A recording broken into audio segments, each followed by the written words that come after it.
Hello.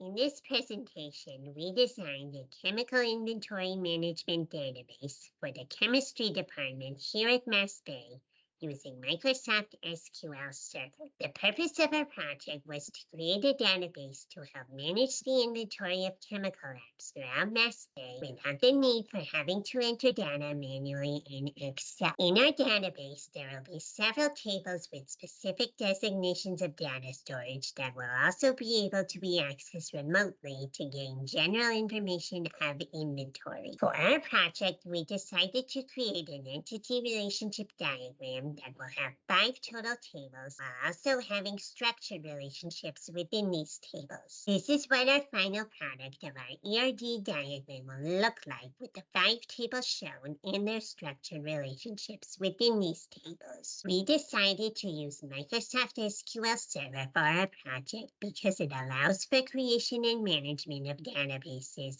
on the same system or across a network, and such that it is flexible to be used towards various markets and their needs. In the process of developing this database, we interviewed the lab director to determine what information would need to be stored in the database. After speaking with our client, we created an ERD with the functionality of sorting the data into 5 tables that are related to one another. In our ERD diagram, each chemical is assigned a unique CAS number, which simplifies the process of identifying and categorizing chemicals.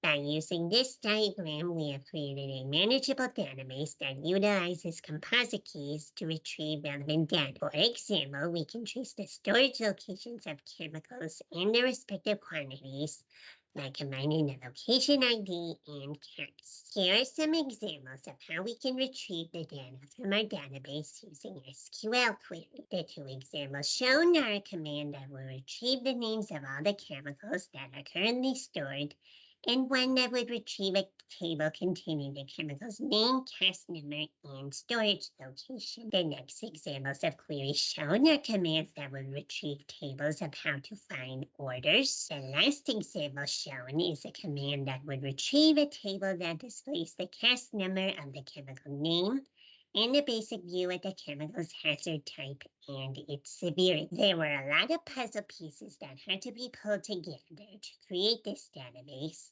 but we certainly learned a great deal and now fully appreciate how companies use databases to retrieve useful information, while also understanding how creating a practical database will be put into use on a daily basis. And now my partner Piper will give a live demonstration of our database in action.